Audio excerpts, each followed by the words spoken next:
Good evening, ladies and gentlemen. The Executive Chair of Investment Fiji, the CEO of Westpac, Your Excellencies, the Deputy Governor of Reserve Bank, CEO of FIRCA, Captains of Industry, former awardees, and those guests who have been invited here tonight, Permanent Secretary for Industry and Trade too.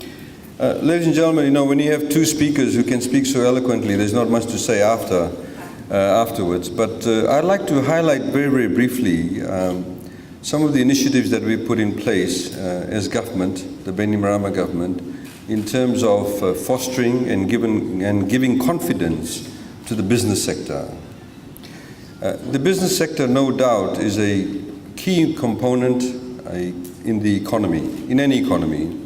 And indeed, I think for a number of years, the Fijian economy did not treat the business sector well. And I don't necessarily mean well in terms of a general neglect, but the business community needs to be treated well when you have transparent rules, when you have a level playing field, when you have an identification by the government and various institutions like the RBF, FIRCA, etc., that certain sectors within the business community need to be given assistance.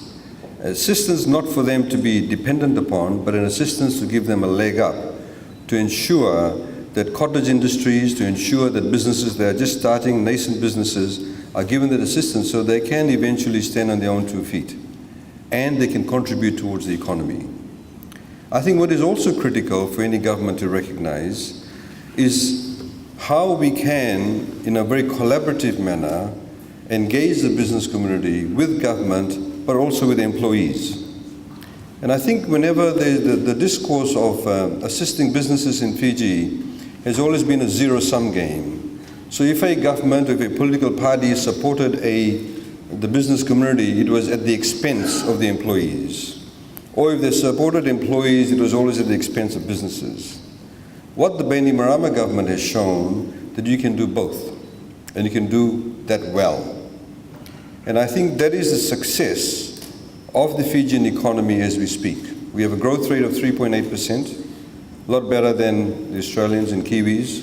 Of course, they have a much stronger economic base than ours, and that's something that we need to build upon in terms of our foundation. Their projected growth rates are looking very positive. The lending to the private sector by the banks have almost doubled in a number of just a few years. Our foreign reserves are looking good. We have an initiative in place, for example, just about a week ago, we gave out a grant in excess of $1 million to exporting companies. Some of them have won awards in the Prime Minister's Exporter of the Year Awards. Some of them have been assisted previously, and some of them have never been assisted.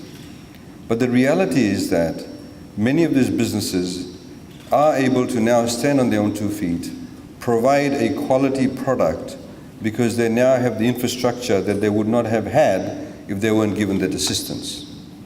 So these are the types of work that is being carried out. And I think, given the fact that this is going to be the last function commemorating the Prime Minister's Exporter of the Year Award before the elections, I think it is very critical for me to make a few points. I'm not campaigning, but I think what is really critical for the business community to understand, and I'll give you a few examples. You have a leader of a political party, after being appointed, saying within a week and a half that he's going to cut VAT from 15% to 10%. That is, ladies and gentlemen, a 33.33% cut in government revenue from VAT. You're talking approximately $280 to $290 million. The CEO of FIRCA will confirm that. That's a massive cut. Obviously, that needs to be made up from somewhere. Are they going to increase corporate taxes? Are they going to increase personal taxes? Are they going to increase tariffs? These are the things that you need to consider. Just because one is an economist does not make one a good person for commercial and financial transactions. You need to understand that. Similarly, you have many political parties talking about fixing up the economy. What does it mean in practice? What are they going to do? And I think as astute business people, businessmen, businesswomen, you need to ask these very critical questions. You need to ask the questions what is the benefit in changing policies for the sake of changing policies? Take our neighbors, for example, Australia and New Zealand, and numerous other economies around the world that we look up to, that have a very strong foundation in the economic base. They have become successful because there has been a consistency in policies. You would know, as an exporter, as a business person, that as a manufacturer, that you will have confidence in the economy if you know that the policy is not going to change next year or even 5 years afterwards. Because that helps you plan your business. That helps you plan and negotiate with your creditor. That helps you to be able to project. That helps you to be able to create jobs. And that fundamentally, ladies and gentlemen, is what we are saying.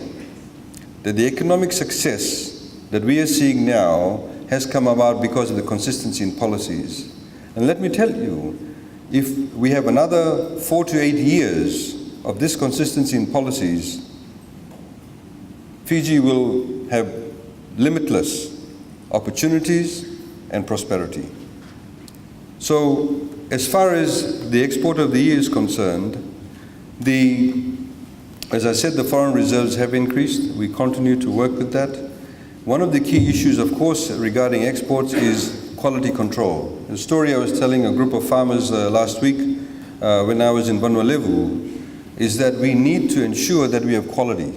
A few years ago, some of you would know, when there was a huge boom in the kava industry, when Europe was demanding kava all the time, and there's very good prices, there was no quality control. Our exporters thought this is a huge boom.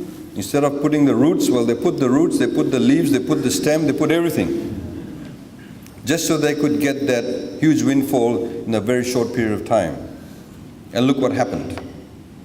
In the same way with your products, whatever you're exporting, we have to ensure that the quality is maintained. We obviously cannot compete with countries, the bigger economies or the larger manufacturers, larger food suppliers, but the ability for us to be able to market our products as a niche product, as a product that comes from an environment that's clean, that's pristine, where we look after our environment, where we look after our employees, where we are able to manage our energy levels well, is indeed a selling point. And that's what we should market. We should market consistency. People should know if they pick up a dalo, they pick up a t-shirt, they're able to pick up a cosmetic from Fiji, they should know its quality. And that is what really our focus should be, and this is precisely what we would be working towards as government in instilling that. And it gives us great pleasure to be able to put Fiji on a different platform altogether, where we are able to enjoy our success, but in an extremely collaborative manner and in a very, very good partnership.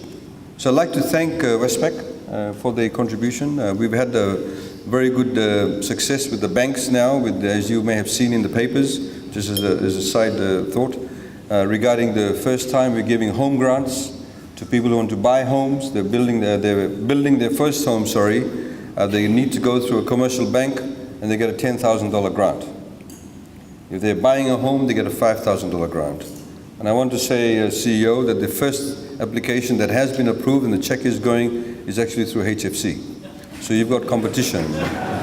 We should put our hands together, which is of course a Fijian bank too, but all of us are Fijian banks too. New South Wales, I'm sure, bank, which is now Westpac, has been with us for 125 years. I'd like to also thank the other sponsors who have sponsored the various categories. Without your sponsorship, we cannot be, of course, holding this event, and we very much appreciate your support. I'd like to also publicly acknowledge the Executive Chair, Truman, who's actually now the Executive Chair, he's also the CEO, and Truman has brought about a lot of changes in Investment Fiji, and I'd like to thank him for that. Somebody who also runs his own business and is contributing quite significantly towards the running of Investment Fiji. And lastly, the Ministry of Industry and Trade, the PS, and his team. And of course, all of you for being here tonight. Thank you for your support, and I look forward to seeing you after September 17th at the Prime Minister's Export of the Year Awards. Naka, thank you.